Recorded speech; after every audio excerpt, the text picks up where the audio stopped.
గత 4 రోజుల నుండి కార్యక్రమం జరుగుతున్నాయి. నిన్ననే రిలే నిరాదీక్షలు కూడా ముగిసిపోయినాయి. రేపు స్టూడెంట్స్ అలాగే ప్రజలు అందరూ కూడా ఈ డిఎస్సి అవకతవకల గురించి ప్రజల్లో ఉంది కాబట్టే మన రేపు పెద్ద ర్యాలీగా ఈరోజు మా పార్టీ కార్యకర్తలకు పిలిచాం. రేపు పొద్దున తప్పకుండా అందరూ ఆ కార్యక్రమాల్లో పాల్గొంటారు.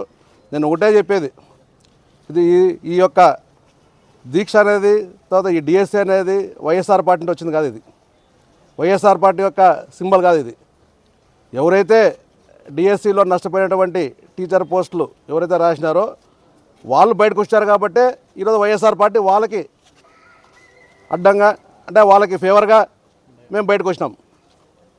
దాన్ని దృష్టిలో పెట్టుకొని మళ్ళీ ఈరోజు కుటుంబ ప్రభుత్వం ఎవరైతే ఉన్నారో అది తప్పంటున్నారు.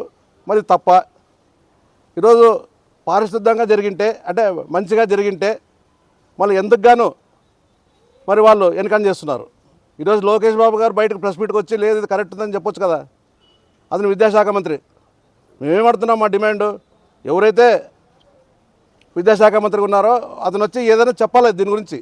దాదాపుగా వారం నుండి మా వైఎస్ఆర్ పార్టీ ప్రజల పక్షంగా ఎవరైతే టీచర్ పోస్టులు రాని వాళ్ళు, ఇప్పుడు చెప్పింది ఎవరు, టీచర్ పోస్టులు ఎవరైతే రాని వాళ్ళు, తర్వాత ఎవరైతే ఎగ్జామ్ రాసి మెరిట్ స్టూడెంట్స్ ఎవరైతే ఉన్నారో వాళ్ళు ఎవరైతే ఎలిజిబుల్ లిస్టులో లేదో వాళ్ళు బయటకు వచ్చారు తప్పితే మా వైఎస్ఆర్ పార్టీలు ఎవరు రాలే. వాళ్ళకి అన్నదండగా మా వైఎస్ఆర్ పార్టీ ఈరోజు బయటకు వచ్చింది. కాబట్టి దీన్ని దృష్టిలో పెట్టుకొని రాబోయే రోజుల్లో కూడా ఈ కార్యక్రమం ఇంకా ముందు తీసుకుపోతాం. తప్పకుండా మళ్ళీ ఈ డిఎస్సి అన్యాయం జరిగింది కాబట్టే ఈరోజు ప్రజల్లో కూడా స్పందన ఉంది కాబట్టే ఈరోజు ఎక్కడంజో రాష్ట్రంలో 175 నియోజకవర్గాల్లో శాంతియుతంగా ర్యాలీ జరుగుతున్నాం. దాన్ని జీర్ణించుకోలేక ఈ కుటుంబ ప్రభుత్వము మళ్ళీ ఈరోజు లోకల్ ఎమ్మెల్యే మన పార్సారథి కూడా మళ్ళీ ఈరోజు ఒక ఛాలెంజ్ చేసినాడు. అంటే మీరన్నారండి నాకన్నారండి సార్, మేము అదే చెప్తున్నాం ఎమ్మెల్యే గారు, మేమే మిమ్మల్ని తప్పటంలే. ఈ డిఎస్సి గురించి మీకేమైతే తెలుసో మాకు అంతకంటే ఎక్కువ తెలుసు.